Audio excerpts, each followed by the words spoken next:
Greetings, welcome back to Caddick. I'm Nirvana Sparkle. Now, when I first originally bought a PS4 for the purpose of reviewing games on it, I had three games in mind. Bloodborne, which got an 8, the, or- the Last of Us Remastered that got a 4, and the subject of today's review. Now, if you go to other YouTube channels, you'll notice that the love for this game is a mixed bag due to its many limitations. What game am I talking about? Sony Santa Monica's The Order 1886. Yes, this is the same game that at E3 3 years ago was a splashy tech demo that made us imagine a game like Night Watch in Victorian London, facing off against all sorts of werewolves, vampires, and the like. What we weren't expecting is what we got. Studio Ready at Dawn combined with Sony Santa Monica works on the final game. You play as Sir Galahad, a member of King Arthur's Knights of the Round Table. Yep, that's who the Order are, passed down by generation and generation, literally being able to live as long as they've lived because they drink the black water, the very water from the mythical Holy Grail itself. But they're not But they don't use swords or fight dragons. They fight the half-breed. Think Lycans from Underworld. You'll pretty much get the idea. With pretty high-tech weapons built by famed scientist and father of AC current, Nikola Tesla. That's right. And even the rivalry between him and Thomas Edison is brought up in a nice little note in the game too. And he makes some pretty kick-ass guns, like the arc rifle that shoots lightning, and the thermite rifle that sets foes ablaze. Each weapon is unique, has its own secondary modes, and brings the pain. The negative is, you won't be using it all that much. The big theme special weapons are underutilized, which that could be used as a key word to describe the Order 1886 too. Underutilized. Because the story is too. The story is full of natural twists and turns, all to be darned. And and although the story is done largely well on the surface, the game lacks context. And if that context exists, it exists in badly placed collectibles, mainly because of the way too close over the shoulder cam. There There are plenty of audio logs, but you won't bother to go through them, seeing that you literally have to stop, pause the game, and listen to them, unlike in Killzone Shadowfall, where the audio logs are given to you directly over the microphone, bone speaker jack, and the controller. Plus, the controller is vastly underutilized with no use of the touchpad whatsoever. It's like it doesn't even exist. Although, the gameplay does work smoothly and button response is pretty well done. The cover system works almost far too effectively, seeing that computer players will run from cover to cover effectively, but they won't protect themselves from your shots for too long. And they won't put themselves in position for a better shot on you, which makes them easy target practice. Plus, with one of the effects of the Blackwater, you can go into Red Dead Redemption bullet slowdown and mow down enemies with just your basic pistol in an instant. And this can often be used to beat some of the special soldiers that you may have to beat. And if you notice I'm talking about human beings, that's because that's what mostly you're fighting here.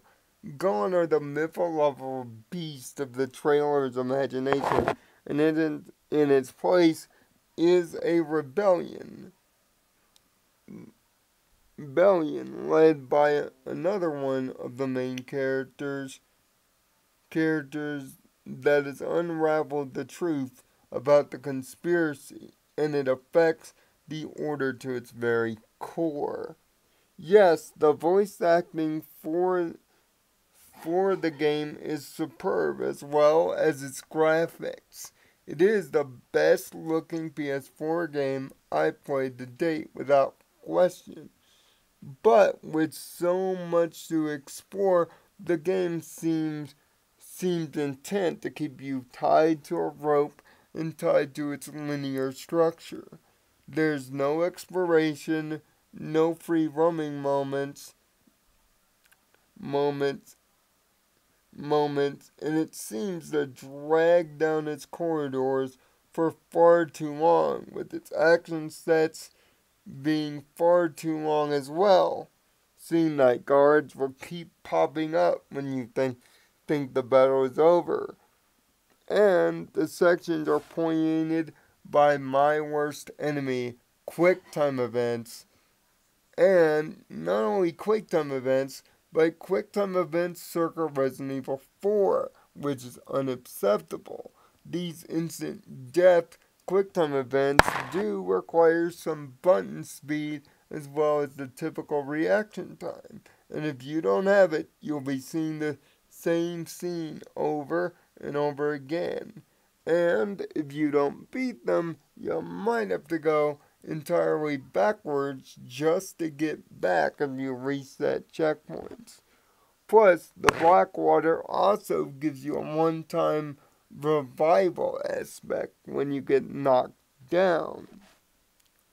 This can be easily exploitable if you're close to winning a firefight, and melee attacks, and you can get them are instant kills and can even make you momentarily immune to death itself, which makes beating those shotgunners that are way too overpowered and resilient all of a sudden a breeze.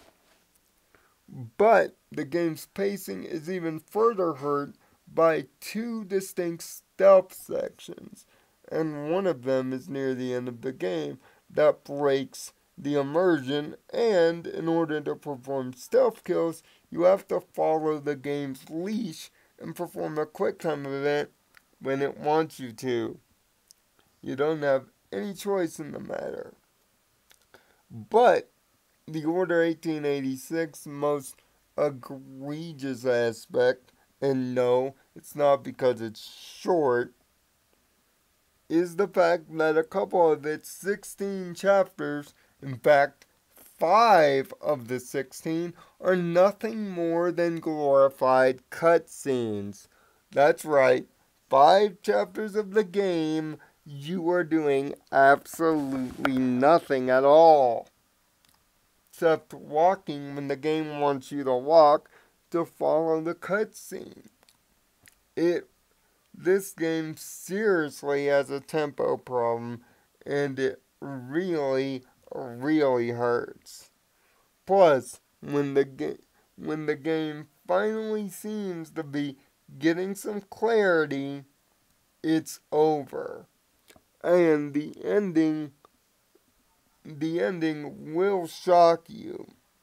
in a negative way. But with Ready at Dawn being fired, there's no sequel on the way for this game. So we're left with more questions than answers. I won't get into the point that there's no multiplayer to be had, seeing that truly single player experiences are a rarity at best now in today's video games, but the potential of the Order 1886 is vastly lost on its concept, world building, and its ability to build interesting weapons and to play with history's finer points in historical reference. There's a lot to be done here, and even the Lycans that are truly the best part of the game and have some horror aspects and a couple of jump scares are vastly underutilized here, which is the key word. Everything about the Order 1886 is just undercooked. It's a great idea, just not fully realized, not fully given effort. It's a game that, if done by another studio, let's say for Sony's sake, Naughty Dog, could have been fully realized. Instead, this game will quickly be forgotten and thrown into bargain bins, which it has at this point, which is really sad. Because if there was a little bit more time, a little bit more imagination, and a little bit more commitment to teaching us the world, the concept, and most importantly, the backstory of the Order 1886 may have been a regal night to follow instead of a night to forget. That's why I give the Order 1886 a 6 out of 10. When we return to Caddock, who knows? You'll never know what you might find over here. So make sure to join us next time. And if you have a review that you would like to request, leave it down in the comment section below. I'll get it done, especially if it's a PlayStation game, seeing that it's brand new as well. And keep in mind, that's for TV shows, movies, or video games. So anything is on the table. Until next time, I'm Nirvana Sparkle. Find peace in your own Nirvana. And thank you for watching. And thanks to our 2 newest subscribers for joining the Rainbow Kingdom. I am very humbled and appreciate it.